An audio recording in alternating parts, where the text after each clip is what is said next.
thank you, Bert, and thanks to Chevalier for having us. This is my neighborhood bookstore, and since 1999 when we moved back to the neighborhood. My first memory of you, this wasn't how I planned on starting, also a little incongruous with Bert's description and perception from the book, was standing in Sproul Plaza.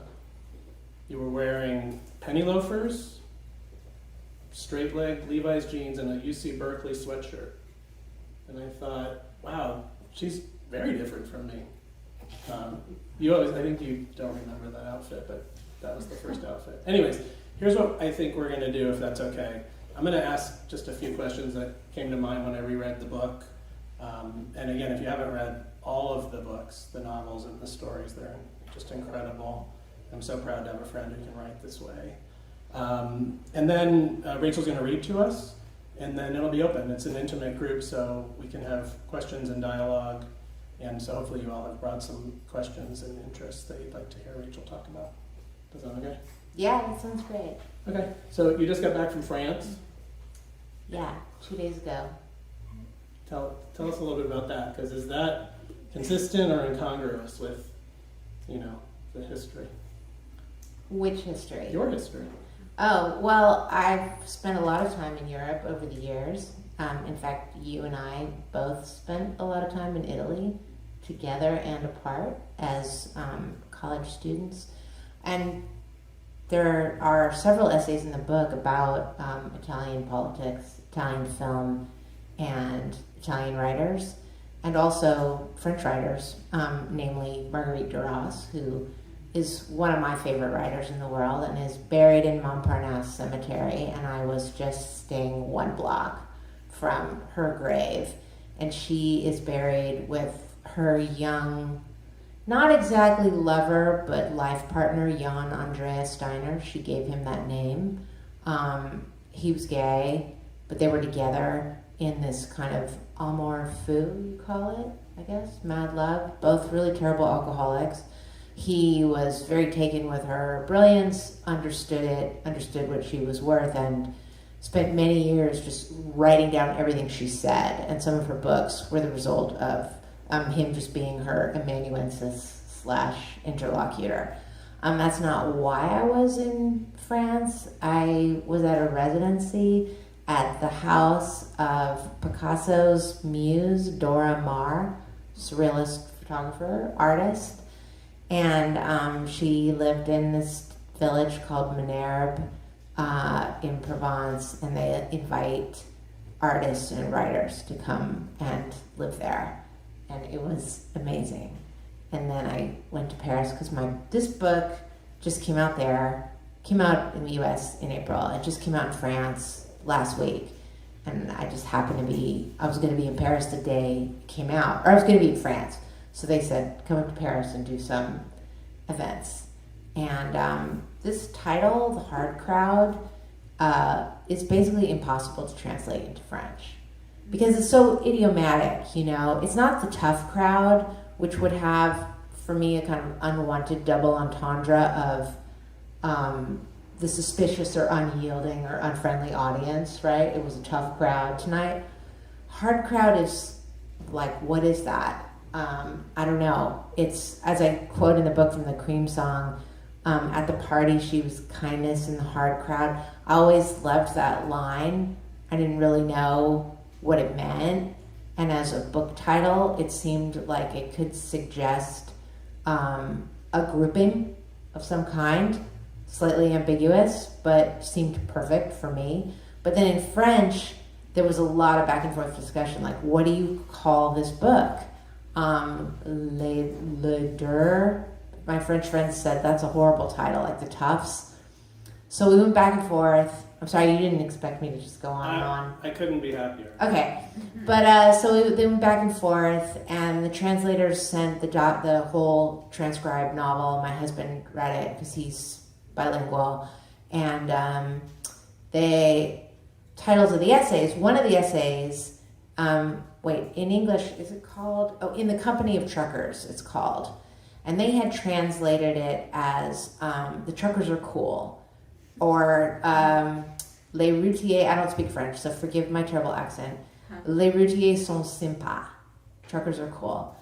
And my husband, who is kind of like knows everything about French culture, said, "Oh, that was the name of this really amazing radio show in the 1970s where truckers from all over France would call in and tell stories from the road. And then they would play like a French equivalent of, remember like trucker ballads? It was a sort of like Marty Robbins. It was a kind of subgenre of country music, a really great one in the United States that was truckers, I've got 300 miles to go, that kind of thing. It has a version of that in France. So that's perfect for me. And that was what I told them I wanted the book to be called, Les Bêtises en Sympa. And then they had an event for me. It's kind of like there isn't COVID in Paris right now. I mean, it's a bit weird, but they had like a big dinner in a crowded restaurant with all the doors and windows closed. I had to take a negative COVID test to be let back into the United States, so I didn't get it at the dinner. But they had a dinner at a place called Les Routiers, which is it's on this row where all the truckers would eat coming in and out of Paris. And this restaurant is still there. It's like an old brasserie. So they had it there.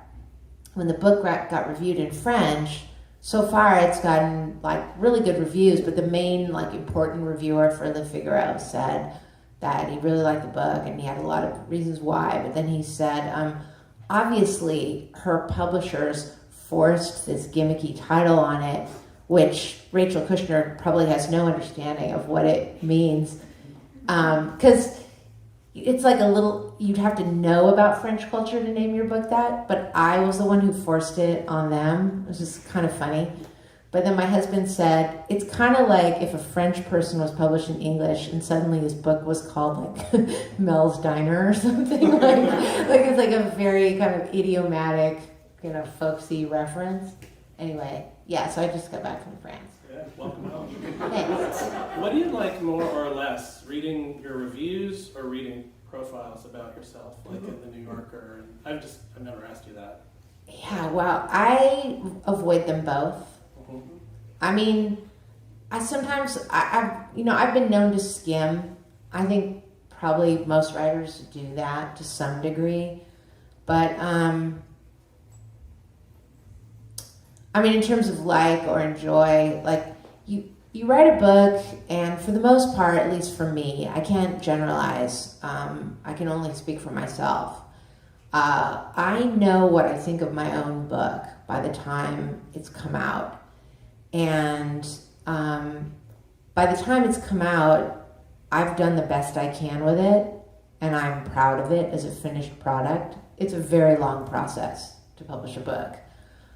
In this case, it was different because it's 20 years worth of essays, plus one very long manifesto-like new essay, which is the eponymous title essay that I wrote just for the book.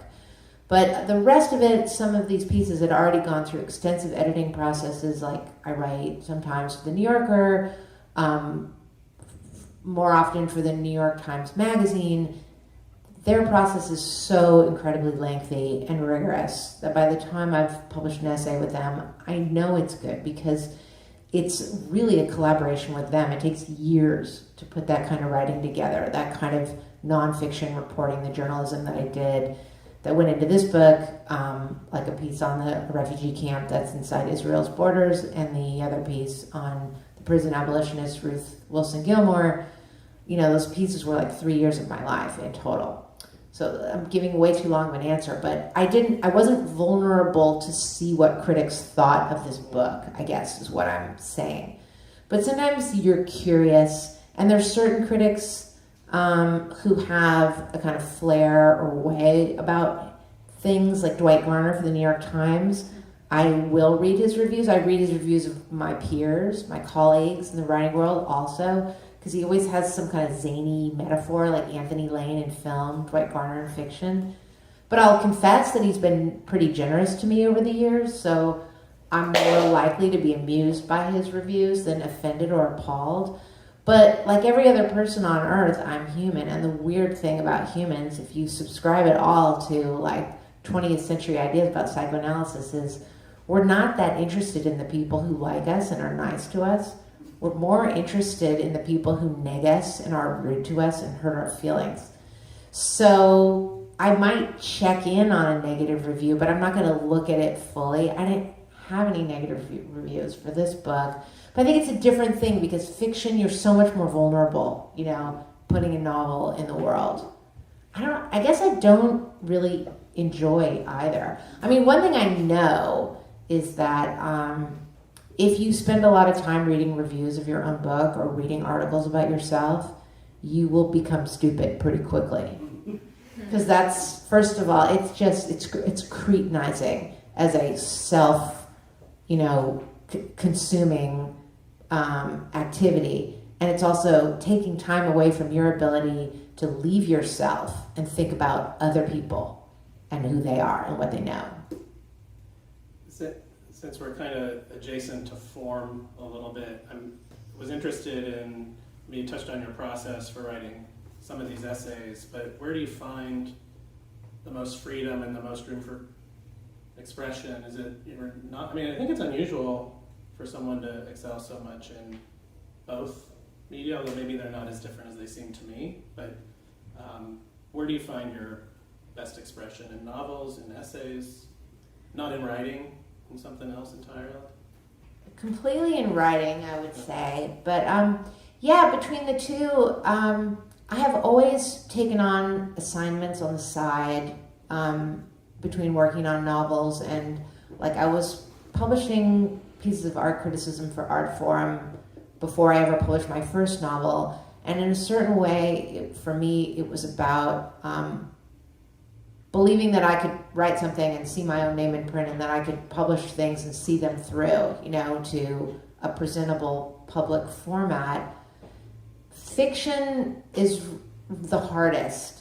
It's the least controlled. To me, it requires the most kind of crazy confidence and stamina, even a kind of like moral stamina, because you don't really know if what you're doing is worthwhile in any objective way, because it's really about your own obsessions and having a kind of synthetic process for organizing experience and information and deep inklings that you have about how life is organized and the mechanics of the world. So it's a very inchoate process. And yet, when it starts to cohere and take on clarity, all of life and your own position in the world also becomes more clear. Like, it's an organizing principle. The novel is the grand organizing principle for life in a really deep way. Like, this is actually, he lives in LA County. There's an artist named Chevalier, a really brilliant sculptor. I don't know if anybody knows his work.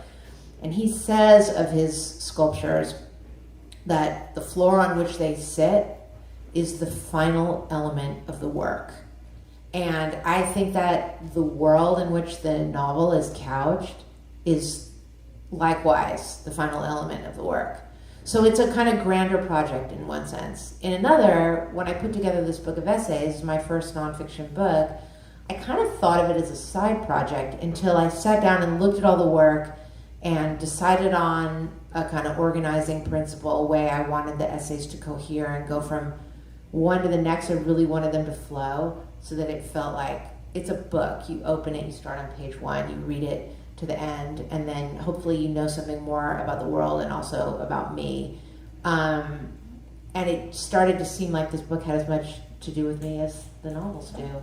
So I don't know, there's some economy, like they fit together. Some writers, I think, do a brilliant job of writing about their interior world and their own very attuned relationship with their own feelings. And some of that then becomes marking out the difference between how they see the world and how other people see it, coming up against that difference, rubbing up against it, the trauma of it, really. That, like, you know, my values are not shared by other people. I can think of a few writers who write this way, a very more interior world. I'm more faced outward in my fiction also. I'm really interested in other people, other places. I watch people, I listen to how they speak. I'm really taken with their cadence. I think that comes through in the essays in a different way than it does in the novels. Did you mean to say that you feel like these essays are almost as much about you as your novels? Because that's what you said. Yeah. Okay. Because I would assume the opposite, because some of these stories are literally about your life. Well, when I said about, I was thinking like in terms of like what I'm going to do while I'm here on Earth. You know what I mean? Like the contribution that you make, like who you are as an artist. I think that the novels are who I am. Like that's what I'm meant to do, or what I see myself as being meant to do.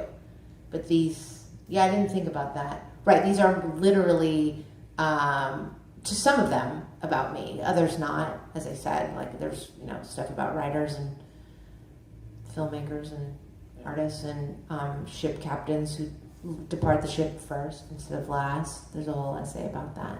It's the contemporary world. But yeah, there's some stuff about me too. I avoid, really transparently memoiristic, diaristic fiction. It's just never really been what interests me. I like the novel is a chance to take leave of the self. But there were certain themes in my novel, The Mars Room, which you and I talked about in this store, but across the street. There are certain aspects of that book that very much came out of milieu that were deeply familiar to me. And I thought I was done with them after I wrote that book, and I wasn't. So then I continued with the title essay of this book, which is about, my own background and all the people and places that I knew that are just gone and vanished completely, and this is just a condition of adult life to some degree, but I wanted to think into like what it means. Can I ask you a couple questions about essays, specific ones? Yeah, sure. These are the ones that involve me more naturally, but I'm not with the band. Yeah. First I was kind of mad because you got to see all these great bands and didn't take me with you. We were living together in San Francisco, but then I realized we were living together when you were working at the bars in the Tenderloin, so you didn't take me with you, which I appreciate. But then I read the piece about PJ Harvey, where you talk about it sounded like a moment of epiphany, which we also haven't talked about before, so just kind of curious to have you talk about that a little more, that the highest joy is being great rather than witnessing greatness. I don't know, were you just being cute, or was that really, I was talking about her rather than myself. But yeah, I had always wanted to write this essay that was just a catalog of like going to concerts and seeing them as a byproduct of working in live music venues. Because I worked for, although by that point he was dead, I worked for this really famous concert promoter called Bill Graham in San Francisco. He had a company called Bill Graham Presents, and he had famously the Fillmore East in New York City and the Fillmore West in San Francisco and the Warfield Theater. But I also worked at a whole bunch of other live music venues in San Francisco, because once you're in that circuit, you could kind of get asked to do everything. And as a bartender, in a way, it's like not a great job because it doesn't train you for anything at all except more bartending. It's just what I did when I was in my 20s, but I thought about all the music, like all the different acts I've seen, like the Fillmore West had closed after the 1989 earthquake in San Francisco. And then it was very beautifully refurbished and reopened, and we had a concert with Johnny Cash and June Carter Cash.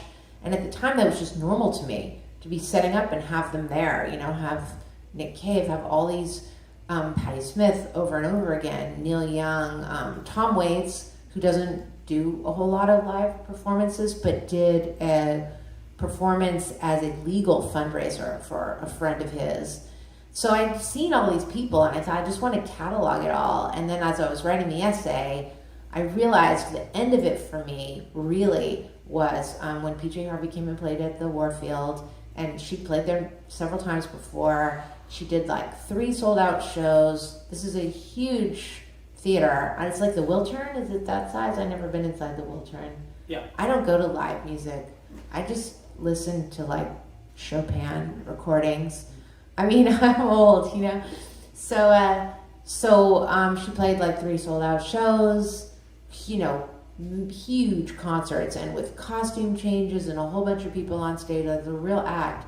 And after her last show, she played a late night after hours invite only show in a room much smaller than this room, like just from me to you guys in the front second row. And there were like about 40 people there, and half of them were invited to play with her on stage. So there was basically almost no audience, and it was just musicians playing together. And it started, the concert at the Warfield ended at 1 a.m. and this concert started at like 2. And she played all night. I left at 5 in the morning. That's the time I get up now these days. And I remember thinking like, wow, that woman is really tapped into something that has to do with who she is. And she's worked really hard to get where she is. And she is just loving it. And the longer she played, the more energy she seemed to have. And it was just a very clear instantiation of somebody who was at one with their gift, and it impressed me a lot. It sounds like it inspired you too. Yeah, but sometimes you don't realize these things until you sit down to write the essay. And then something is introduced through your desire to state clearly for the witness of the reader what it is you really want to say, or why you're writing this essay, or where it goes. Like sometimes you really don't know until you're in that flow, putting one paragraph after the next.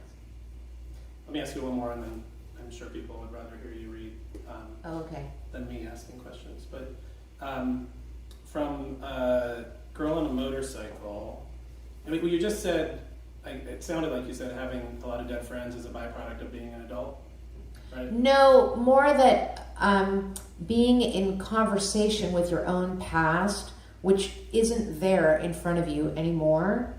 Like, I feel like, I mean, Proust writes about this very eloquently, that you move into a phase of life that is highly reflective, and you're re-encountering old scenes and old people and old feelings kind of all the time, because you've reached some critical point in life where there's more of it behind you than there is in front of you. That's one part of it. And the other is that you're not living in the present tense so much anymore. Do you know what I mean? So, or for the present. It's just a more reflective stage of life that I think is probably common to people who reach a certain age. But sorry, but that I wondered if it tied to the fact that, you know, your buddies from that time, a lot of the writers, you cataloged all the ones who had died in rapid succession, and you talk about motorcycle riders. Yeah. Yeah. And I remember going with you to Zeitgeist, which was this scary fucking place. To me, maybe I am like Bert described, but it was a different sort of lifestyle choice to, you know, and you've bridged these things. So maybe I'll ask the punchline question and skip what I was going to ask. But you say, you know, you're not the hard crowd. Maybe you're the soft crowd. Please explain. Well, I mean, about Zeitgeist, yeah, I rode motorcycles for a long time. Not a long time, a decade. And then I gave up riding them, partly because I lost so many friends. So many people died riding motorcycles. Some being reckless, you know, very, very skilled riders making decisions on the street that they should have saved for the racetrack. Other people just going to mail a letter at the post office. Going straight, and there's a car that's turning left that doesn't see the motorcyclist and plows into them. So after a while, I just thought, you gotta love it enough to be willing to die for it, and I don't love it that much. In terms of like the cultural scene of motorcycle subculture in San Francisco and these bars like you mentioned, like Zeitgeist, I mean that world I think was always sort of familiar to me. And my dad is like not some tough biker. He's a scientist, but he was always into motorcycles and had a really cool rare British bike when I was growing up, a Vincent Black Shadow in 1955. And I think when you're into bikes, and you don't really see it as a kind of brash or off-putting or scary culture. It's in a certain way, it's its own nerd culture, because all people do is talk about motorcycles. And I've been around that since I was little, because my dad would take his rare Vincent to these like British clubman rallies in Eugene, Oregon, where we lived when I was a younger kid. And there were like some biker gangs in Eugene, Oregon, like Gypsy Jokers, and then San Francisco was the Hells Angels, and you're just around it growing up. It's kind of hard to avoid, but also like I have the kind of mother. This says nothing about my mother actually, who when she saw that, oh my God, it's my jet lag. Sonny Barger was publishing his first autobiography. Maybe now there's been a couple. She stood in line for 2 hours to get him to inscribe a copy of it to me. He was the founder of the Oakland chapter of the Hells Angels. So it just, I don't know, like I wasn't raised in it, but I also wasn't raised to regard it as foreign. Yeah. I can attest to the fact that Peter and Pinky are not like crazy Hells Angel radical. Not at all. They're super low key. Very cool. All right, you want to read a little bit? Yeah, sure. All right. Just a short thing. All right. Well, I'll just read. This is from the title essay, The Hard Crowd. All right, just a short bit.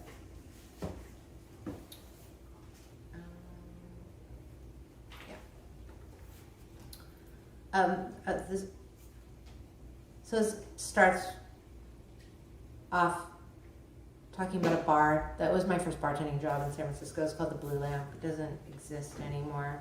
And it was in the Tenderloin, which I guess is kind of like Skid Row in LA.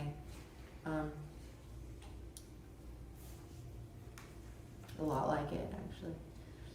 The owner of the Blue Lamp was named Bobby. I remember his golf cap and his white boat shoes and the broken purple capillaries on his face, the gallery of sad young women who tolerated him in exchange for money and a place to crash. Bobby's brother would drive his Harley right into the bar. Bobby lived out in the Excelsior, but the two brothers built an apartment upstairs from the Blue Lamp for especially wild nights. I never once went up there. It wasn't a place I wanted to see. Sometimes the swamper, Jer we all called him, slept up there when he knew Bobby wasn't coming around, but mostly Jer slept in the bar's basement on an old couch next to the syrup tanks. Jer's life philosophy was, we'll work for beer. He restocked the coolers, fetched buckets of ice, mopped up after hours, drank 40 bottles of Budweiser a day, and only resorted to harder stuff on his periodic Greyhound trips to Sparks to play slots. That Jer preferred Sparks to Reno was one of the only things about himself that he vocalized. In addition to slots, Jer played video poker. We had a machine in the bar called Hot Point that paid out to winners illegally in cash. Whole parts of Jer, I suspected, were missing in some kind of permanent dormancy. I wondered who he'd been before he lived this repetitive existence of buckets of ice and Budweiser, day after day after day. He owned nothing. He slept in his clothes, slept even in his mesh baseball hat. I know. I saw. He lived at the bar and never went out of character. He was a drinker and a swamper. He said little, but it was him and me, night after night. A bartender and her bar back are a kind of platonic pair, and Jer had my back literally. After 2 a.m. closings, he would come outside and watch me start my motorcycle, an orange Moto Guzzi I parked on its center stand on the sidewalk. He insisted I call the bar when I got home. I always did. These Tenderloin bars were human puzzles. There was one up the street that had a double bed in the back where a man lay all day like it was his hospice. You'd be playing pool and drinking with your friends, and there was this man in bed behind a rubber curtain. Even the names of these establishments, all part of an invisible tenderloin circuit, invoke for me this half-lit world. Cinnabar, the Driftwood, Jonelle's. I remember a man, youngish and well-dressed, who would come into the Blue Lamp and act crazy on my shifts. Once he came in threatening to kill himself. I said, go ahead, but not in here. Did I really say that? I doubt it. I can't remember what I said. I never wrote about most of the people from the Blue Lamp. If I transformed them into fiction, I might lose my grasp on the real place, the evidence of which has otherwise evaporated. The bar is gone. All those people have died. That might be why. Or perhaps a person can write about things only when she is no longer the person who experienced them, and that transition is not yet complete. The person who writes about her experience is not the same person who had the experience. The ability to write about it is proof of change, of great distance. Not everyone is willing to admit this, but it's true. In this sense, a conversion narrative is built into every autobiography. The writer purports to be the one who remembers, who saw, who did, who felt, but the writer is no longer that person. In writing things down, she is reborn, and yet still defined by the actions she took, even if she now distances herself. In all a writer's supposed self-exposure, her claim to authentic experience, the thing the writer omits reporting on is her galling idea that her life might become a subject put to paper, might fill the pages of a book. I'm going to end there, if that's okay.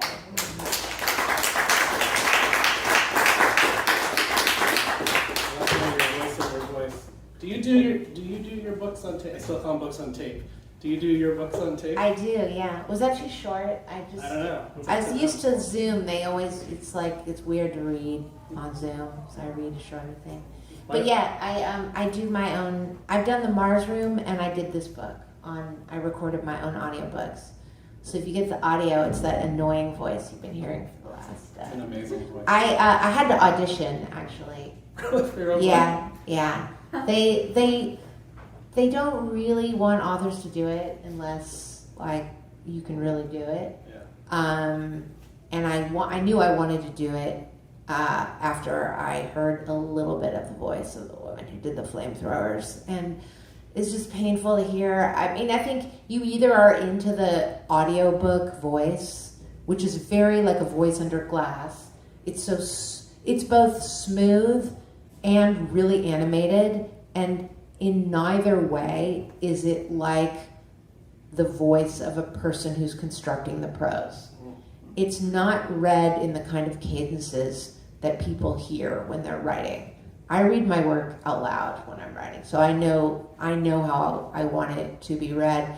And I mean, it is a pro thing that people get used to when they listen to a lot of audiobooks. When the writer reads it, it's a different style of thing. But I knew I wanted to do it, so I had to. When you publish a short story in the New Yorker, they always have you record it.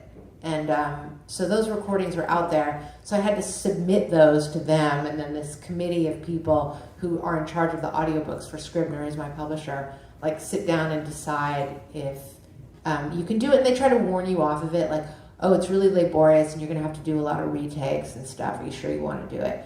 But because I was so convinced I wanted to do it, I had been practicing secretly while going over the final boards of the book. They send you the proofs, and I was like, I knew exactly how I wanted to read every sentence in the book. So by the time I got into the studio, I did it really fast. But it's really fun. You don't have to hear your own voice. You just sit in an audio booth and you work with a producer and an engineer, and they help you. The most important thing I learned is do not clear your throat.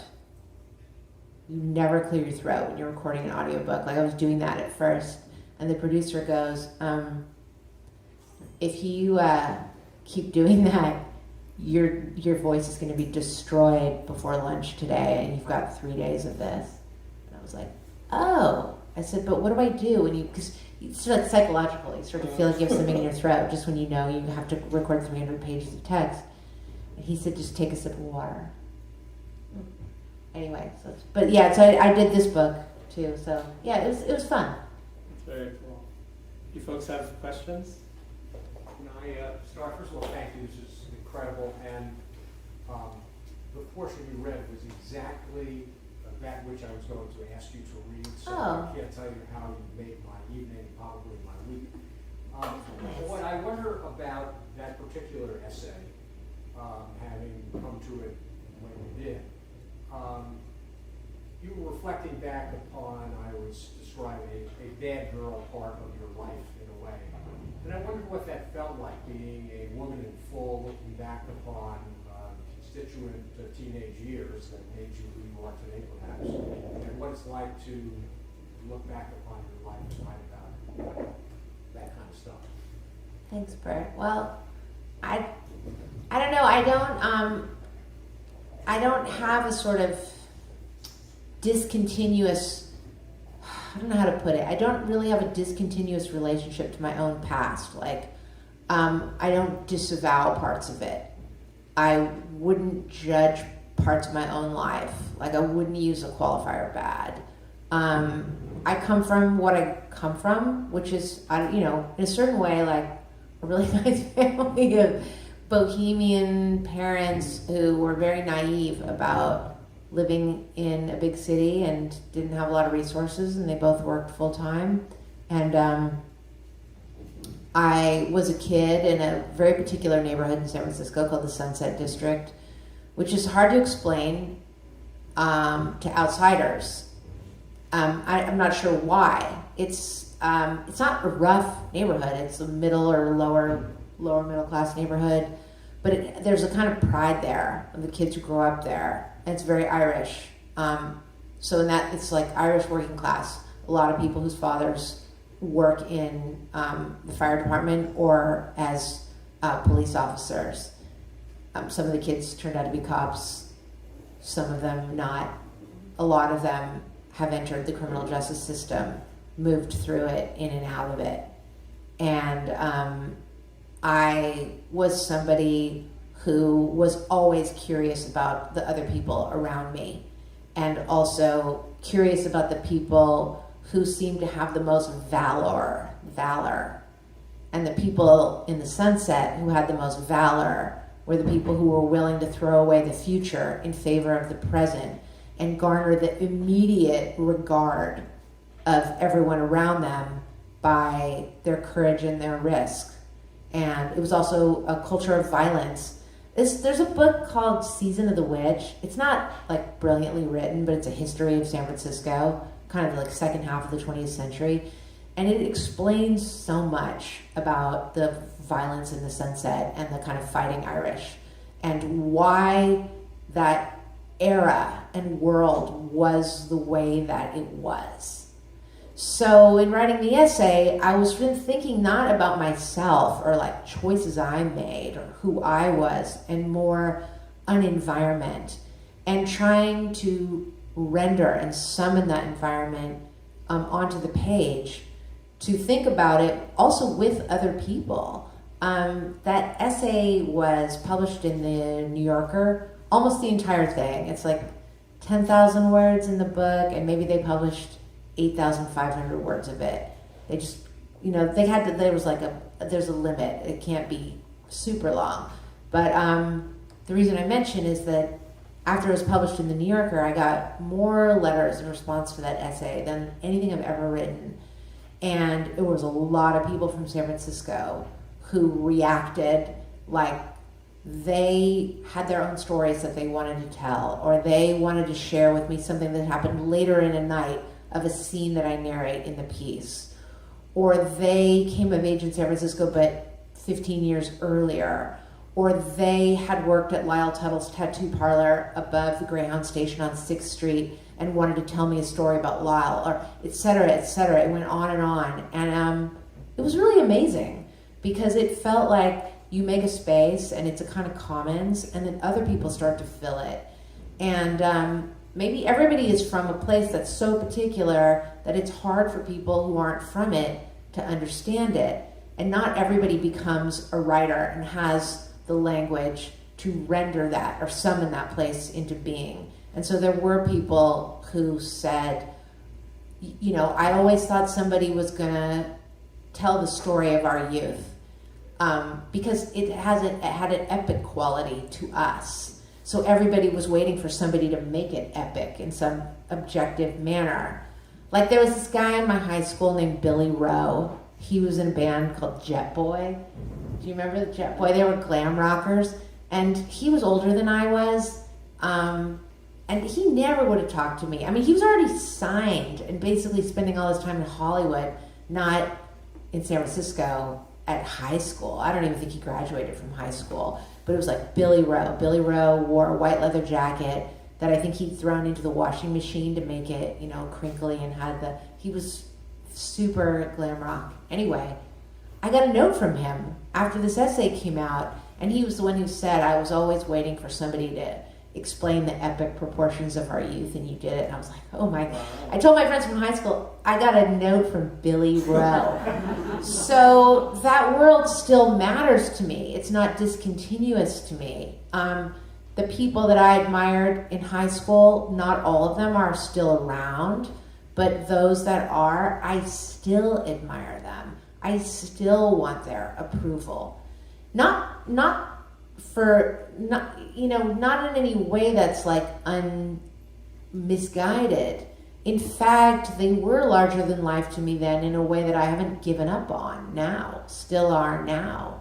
So that's my very long answer to your question. Yes.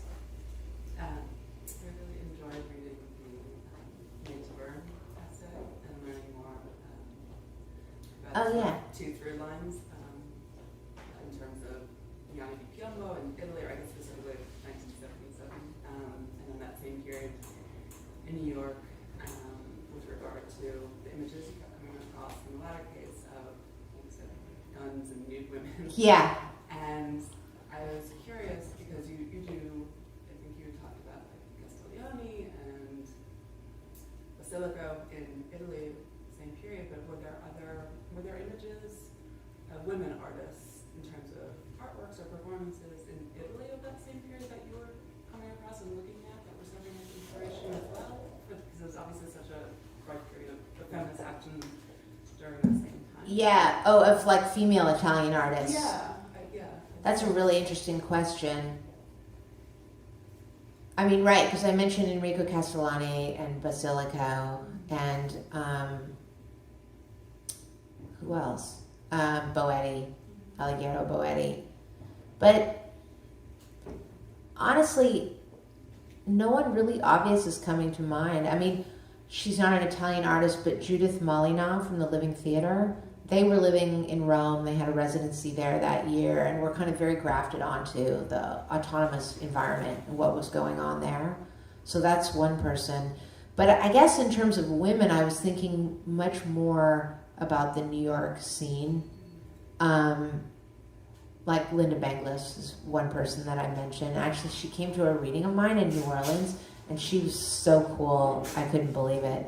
And Nancy Holt, who was a great inspiration to me and who I knew a little bit because she was best friends with my aunt.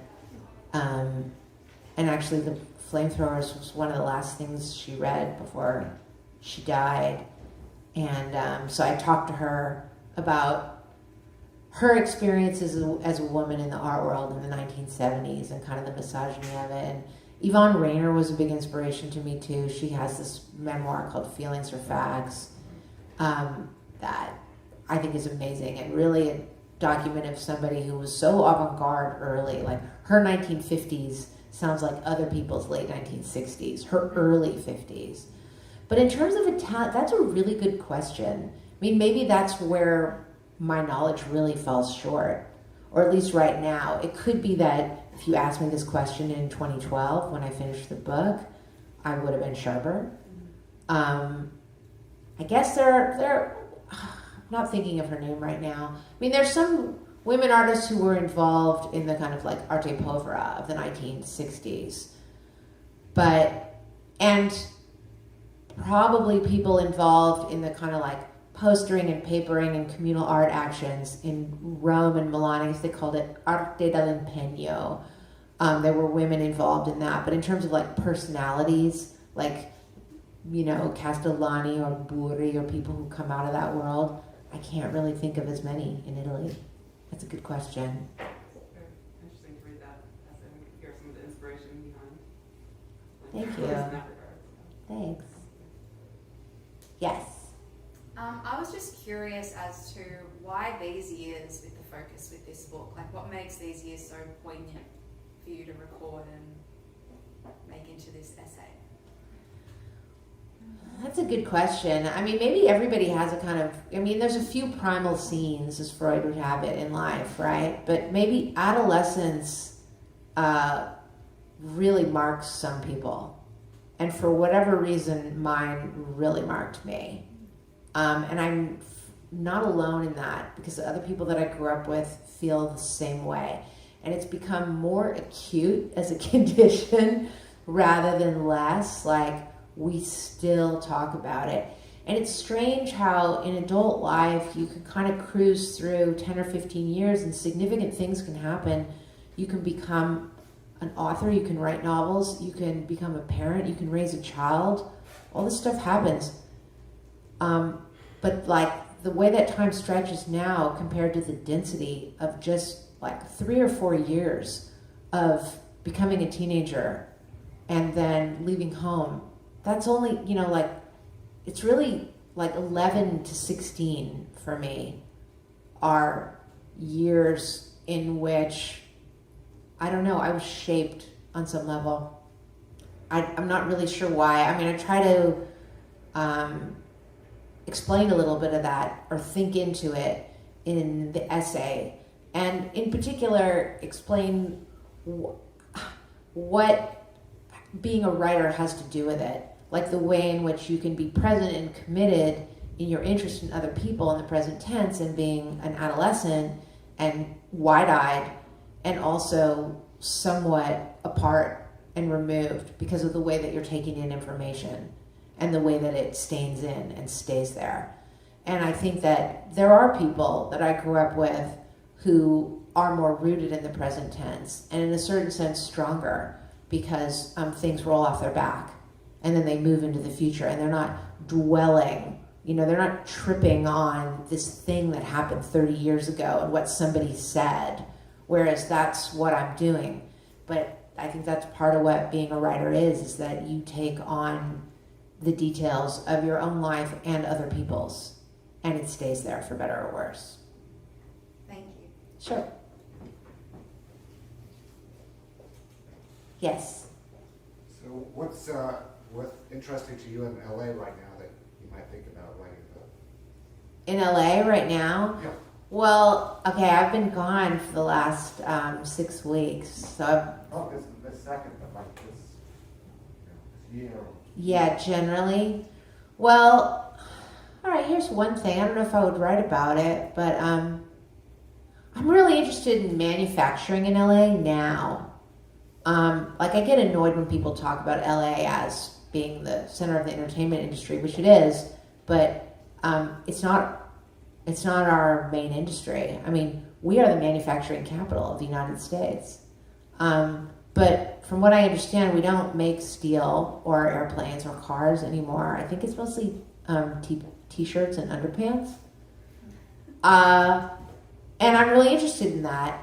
And also just the scale of the economy here. When you include, you know, all the salient counties, San Bernardino, Riverside, Ventura, Orange County, and LA County, it is just such a massive metropolis. And the fact that we bring in half the goods through the Port of LA and the Port of Long Beach, and that we have these huge distribution warehouses, I would like to see a breakdown of who is working what jobs in Los Angeles. And I started getting interested in that when I was writing my novel, The Mars Room, and first kind of getting involved with visiting people serving very long sentences in prisons that are sited up in our industrial farmland, and seeing that like the big sending counties to these prisons are all urban, metropolitan Southern California, and just thinking about the churn of the economy and what jobs are available for people, and like what jobs are going to be available in 5 years and in 10 years, particularly for unskilled people. I guess it's pretty nerdy, but that is something that interests me quite a lot. Trying to get a purchase on the scale and amplitude of life here. Also, the poverty rate is really fascinating to me. I read this stuff and I recite it, but I don't really understand it. Like, adjusted for the cost of housing, Los Angeles has one of the highest poverty rates in the country. Adjusted for the cost of housing, California has the highest poverty rate. And what does that really mean? I would just like to wrestle with those statistics and look at it compared to places like Alabama and Mississippi, which have, unadjusted for the cost of housing, very high poverty rates. I guess that means we're done. Wait, but does somebody want to know, there's one last question I was hoping somebody would ask me. What is it? If I'm related to Jared Kushner. Are you related? Hey Rachel, you're related to Jared Kushner? I'm actually his daughter. I know a lot of people don't know about his first family. It was the first marriage of his. Anyway. That's pretty good. So we have some running mates in common. John Bolton. Oh, I forgot about that already. All right, well, I always wanted to try that on an audience. It didn't get as many laughs as I was hoping. It's funny to me. I think it's pretty fun. Hard crowd. It's a hard crowd.